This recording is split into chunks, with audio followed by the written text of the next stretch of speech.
पर मैं समझती हूँ अब धीरे धीरे कहते हैं ना, पाप का घड़ा कभी ना कभी तो भरता ही है। धीरे धीरे अब भारत की स्थिति बदल भी रही है और मैं बहुत बड़ा परिवर्तन भारत के युवाओं में भी देख रही हूँ। वो परिवर्तन दो प्रकार का है, एक तो सुधार का भी परिवर्तन है और दूसरा बिगाड़ का भी परिवर्तन है। सुधार का परिवर्तन क्या है? छोटे छोटे बच्चे बड़े बुद्धिमान हैं। पहले बच्चों की अपेक्षा आज के बच्चे बड़े एक्स्ट्रा ऑर्डिनरी, बड़े बुद्धिमान, बड़े टैलेंटेड। लेकिन समस्या क्या है? उन बच्चों के टैलेंट को किस में लगा दिया? एक वीडियो देख रही थी मैं, तो एक छोटी सी बच्ची 3-3.5 साल की होगी और उसका बाप उसकी वीडियो बना रहा है और वीडियो बनाने से पहले बाप खुद को शूट करते हुए कहता है, देखो ये मेरी गुड़िया है और ये कितनी टैलेंटेड है। उसने तुरंत अपनी बेटी की तरफ मोबाइल घुमाया और बोले, बेटी शुरू हो जाओ। तो बेटी जो 3.5 साल की, वो नाचना शुरू कर रही है और गाना कौन सा बज रहा है? मैं तो तंदूरी मुर्गी हूं यार, गटक ले और पता नहीं क्या क्या। 3.5 साल की बच्ची, बाप वीडियो बना रहा है और लड़की गाने में कह रही है, मैं तो तंदूरी मुर्गी हूं, मुझे गटक जाओ।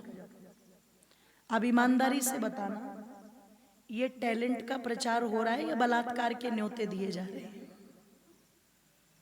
सोचना एक बार, इसको क्या कह रहा है? टैलेंट। टैलेंट लगता है क्या ये? सोचो, नृत्य कला है, लेकिन उस कला का इतने फूवड़ तरीके से प्रचार प्रसार करना, ये कहां की समझदारी है? आज स्कूलों के अंदर कल्चरल प्रोग्राम, सांस्कृतिक प्रोग्राम, संस्कृति को प्रमोट करेंगे, पर वहां संस्कृति प्रमोट हो रही है और गाने बज रहे हैं हनी सिंह के और उस पर नाच रहे हैं युवा। लड़कियां नाच रही है तो लड़के वीडियो बना रहे हैं, सीटियां बज रही हैं, हु किया जा रहा है और पीछे क्या लिखा हुआ है? सांस्कृतिक। अच्छा, कौन से शास्त्र में है ये? रामायण में, महाभारत में, गीता में, दर्शन में, उपनिषदों में, वेदों में कहाँ है ये? किसकी संस्कृति को प्रमोट कर रहे हो? भगत सिंह भी नाचा था, भगत सिंह ने भी गाया था। कहाँ गाया था? लाहौर के अंदर। जब कॉलेज के अंदर भगत सिंह पढ़ता था तो भगत सिंह ने भी गाया था, पर गाया क्या था?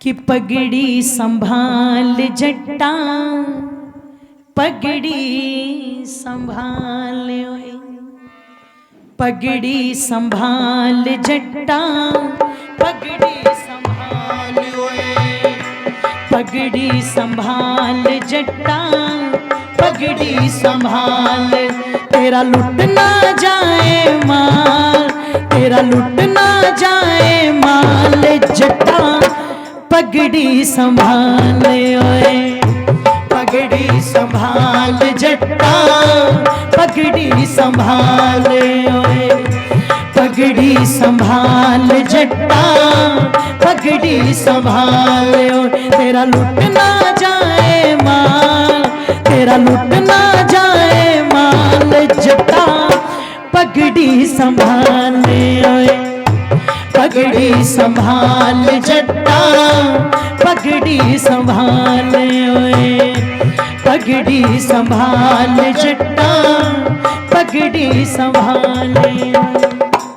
ये भगत सिंह ने भी गाया था, लेकिन इस गाने में कि मैं तो तंदूरी मुर्गी हूं और मुझे खा जा और मुझे गटक जा, और इस गाने में कि पगड़ी संभाल जट्टा, पगड़ी संभाल, तेरा लूट ना जाए माल जट्टा, अंग्रेज बैठे हुए सामने और अंग्रेजों के सामने भगत सिंह प्रमोट कर रहा है। ईमानदारी से बताएंगे युवा भाई, किस चीज को प्रमोट कर रहा है?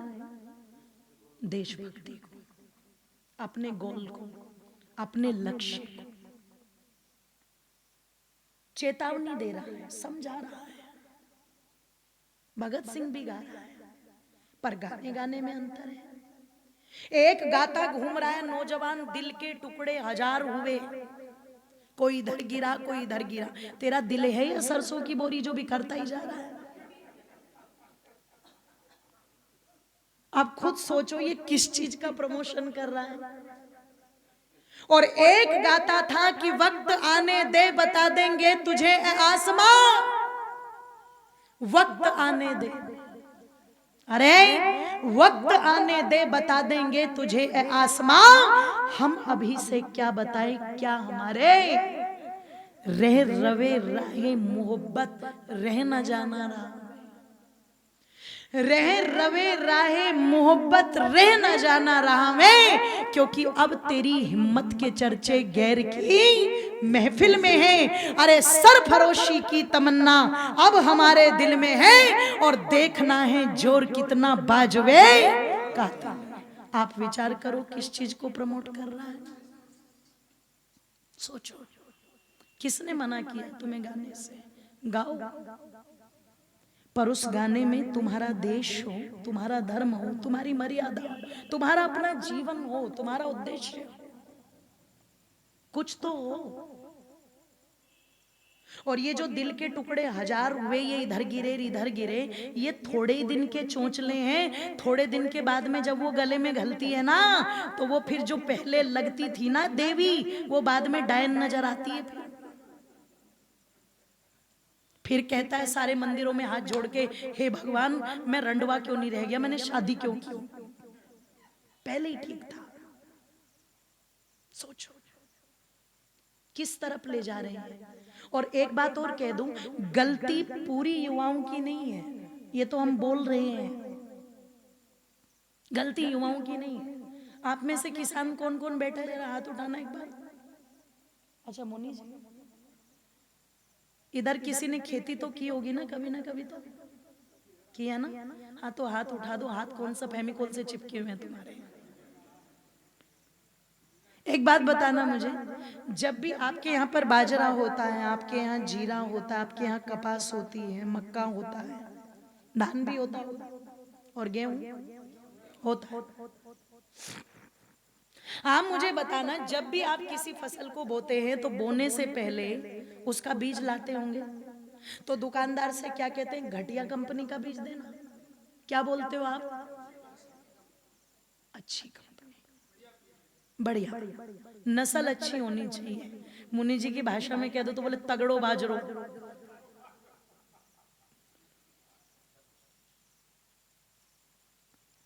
अच्छी नस्ल देना ताकि फसल अच्छी हो।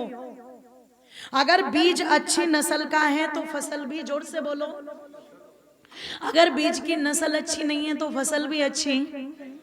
बस इस बात को लागू कर लेना अपने पर, माता पिता नस्ल हैं और बच्चे फसल हैं।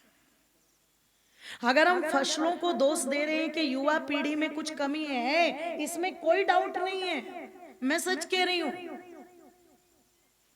इसमें आज कोई डाउट नहीं है कि युवा पीढ़ी बहुत हद तक बदल चुकी है। बच्चे बहुत बुद्धिमान पैदा हो रहे हैं, लेकिन समस्या क्या है? उनकी बुद्धि गलत दिशा में लग रही है। एक बड़े आदमी को, 40 साल के आदमी को एंड्रॉइड मोबाइल दिलवा दो, एप्पल दिलवा दो, उसे 20-30 मिनट तो इसमें लग जाएंगे कि एप्पल में कैमरा कहां है, मिलेगा ही नहीं। और वही मोबाइल 5 साल के बच्चे के हाथ में दे दो, तुरंत ऑपरेशन कर देगा पूरे मोबाइल का। मम्मी बेचारी मरती रहती है कोड बदल बदल के, पासवर्ड बदल बदल के, पर तुम्हारे ये छोने जितने भी बैठे ना चुजुंदर, ऐसी नजरों से देख लेते, तुरंत क्लिक कर लेते मम्मी का पासवर्ड। एक जगह तो इतना देखा मैंने छोरा चालू, बाप ने अपना जो थंब यानी कि अंगूठे का लगाया हुआ था पासकोड, तो सोते हुए बाप का अंगूठा ही चिपका दिया मोबाइल पर।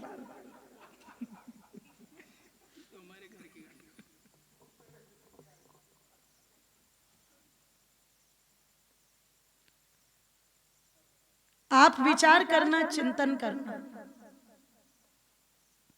और सोचना इस पर गहराई के साथ कि बच्चों का जो मस्तिष्क इतना तेज है, अगर उसे माता पिता थोड़ा सा सही डायरेक्शन दे दे, थोड़ी सी सही दिशा दे दे, तो क्या वो सही दिशा में नहीं लग सकते? लेकिन दिमाग उनका गलत दिशा में लगवा रखा है। गलती इनकी नहीं है। पहले माताएं 8-8 बच्चे पैदा करती थी, 10-10 तक भी पैदा करती थी। उन्हें दूध पिलाने के लिए, उन्हें पालने पोसने के लिए किसी की आवश्यकता थी क्या? अकेले ही सब काम करती थी, घर का भी, खेत का भी, पशुओं का भी, बच्चों का भी, सब काम।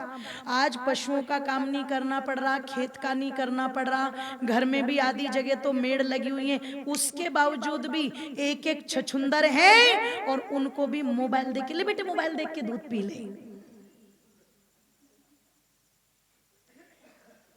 एक एक मोबाइल पकड़ा पकड़ा करके, और मोबाइल पर छोटे जब तक रहते हैं कार्टून देखते, और बड़े होने के बाद क्या देखते?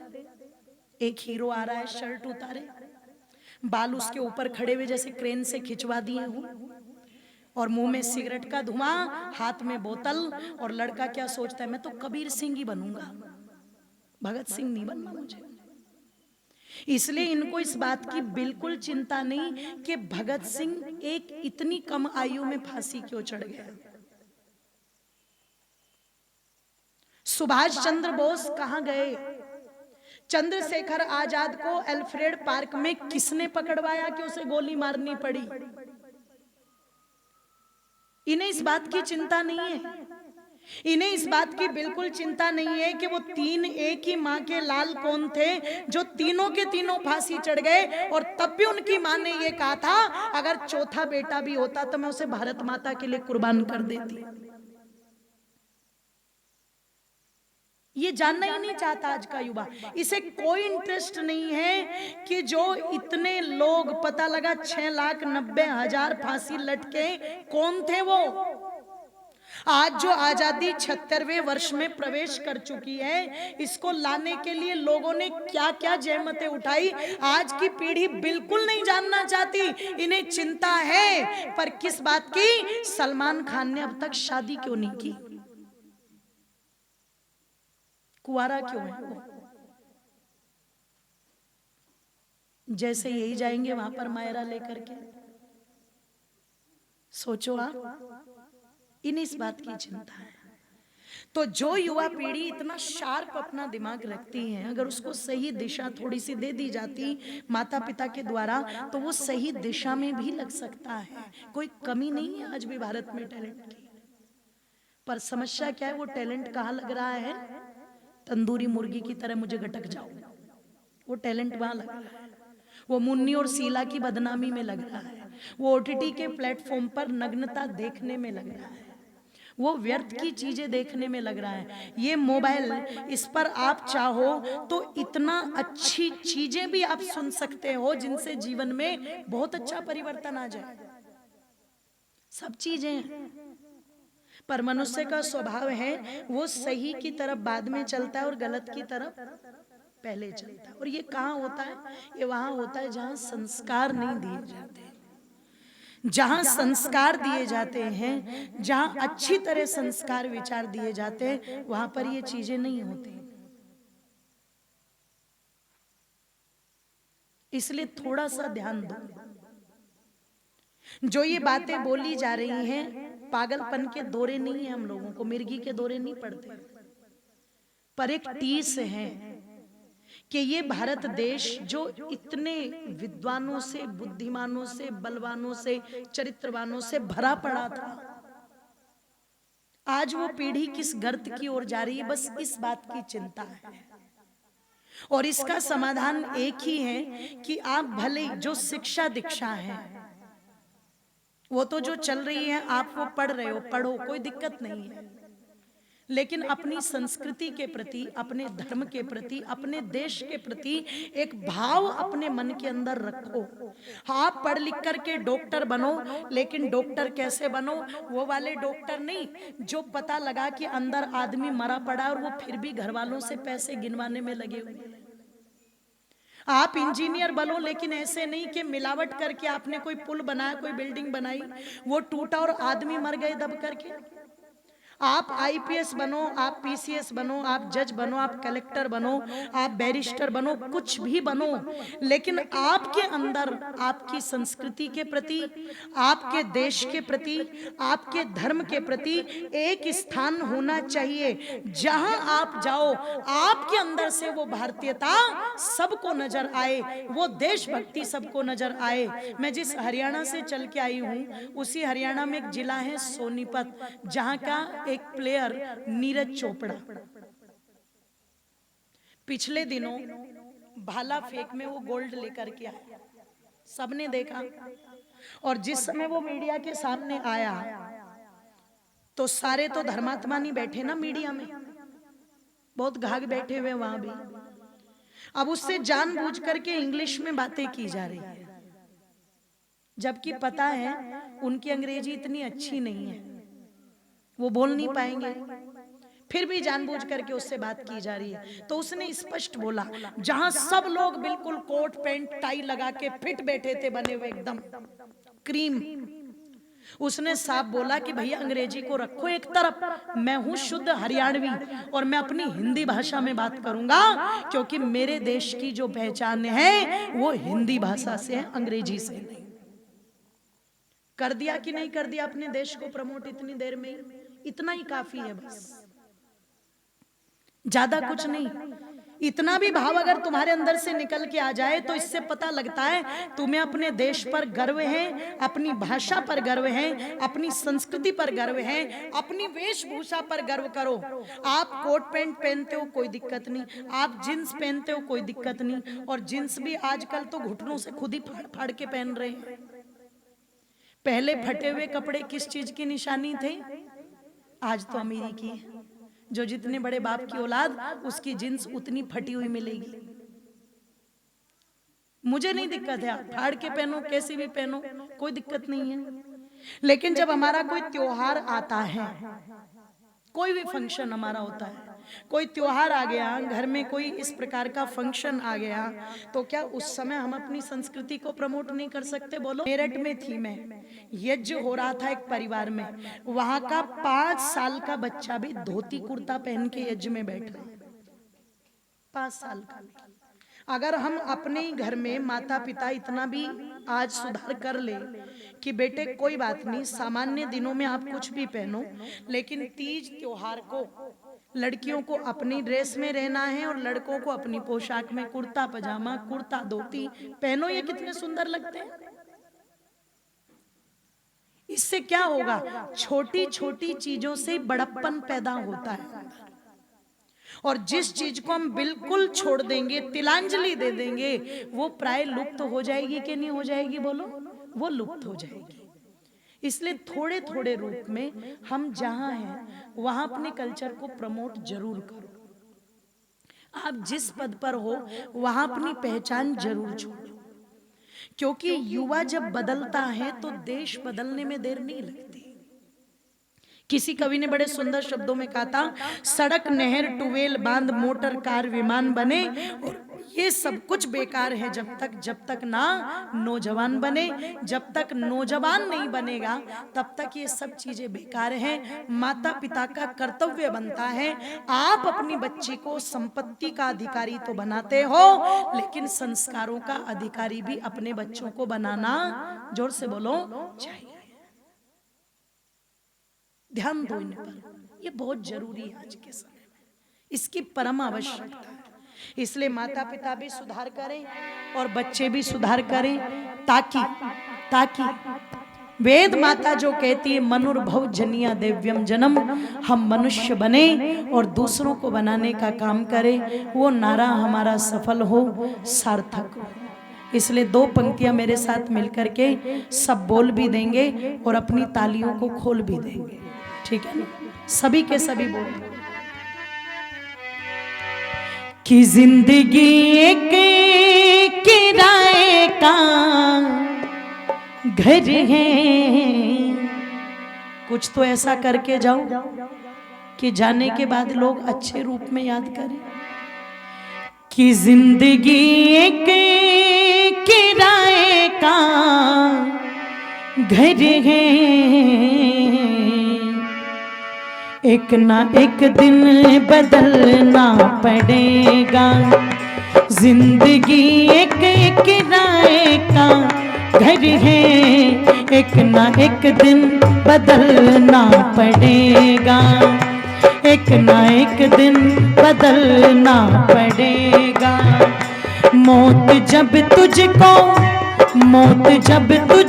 आवाज देगी, मौत जब तुझको आवाज देगी, घर से बाहर निकलना पड़ेगा, घर से बाहर निकलना पड़ेगा। जिंदगी एक किराए का घर है, एक ना एक दिन बदलना पड़ेगा, एक ना एक दिन बदलना पड़ेगा, एक ना एक दिन बदलना पड़ेगा।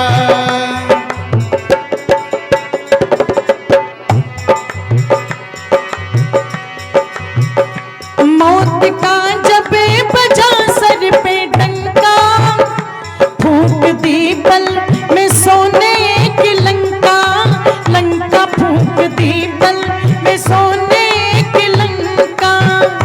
मौत का जब बजा सर पे डंका, फूंक दी पल में सोने की लंका, लंका फूंक दी पल में सोने की लंका। ए जिया शाम तक देख लेना, चढ़ते सूरज को ढलना पड़ेगा, चढ़ते सूरज को ढलना पड़ेगा। जिंदगी एक किराए का घर है, जिंदगी एक किराए का घर है, एक ना एक दिन बदलना पड़ेगा, एक ना एक दिन बदलना पड़ेगा, एक ना एक दिन बदलना पड़ेगा, एक ना एक दिन बदलना पड़ेगा। तो ये जीवन जो दिया है ईश्वर ने, ये तो नाशवान है, एक दिन जाना भी है, पर अपने जीवन को कुछ ऐसा बना करके चलो कि जाने के बाद भी देश और दुनिया तुम पे गर्व कर सके। अपने जीवन के अंदर वो सुधार लाने का प्रयास करें, अच्छे मार्ग को चुने, अच्छे उद्देश्यों को चुने। ये कुछ बातें मैंने कही और आप सबने सुना, और मुझे हर्ष हुआ, बड़ी खुशी हुई कि जो युवा भाई जिनके लिए मैंने प्रार्थना की थी वो चल के आए, बहनें चल के पहुंची। तो मैं हृदय की गहराइयों से आप सभी का धन्यवाद करती हूँ। और इन विचारों को अधिक यदि सुनना चाहते हैं तो YouTube पर एक चैनल है विदुषी अंजलि आर्य, वहां पे भी जाकर के इन विचारों को आप सुन सकते हैं, क्योंकि 2 दिन में कितना कह पाएंगे, लेकिन इन सब विचारों पर विस्तार पूर्वक माताओं को बच्चों का निर्माण कैसे करना चाहिए, इस प्रकार के भी विचार वहां पर भरपूर मात्रा में हैं, तो आप उन्हें अवश्य सुने। मैं धन्यवाद करती हूँ प्रधान जी का, अपने मंत्री जी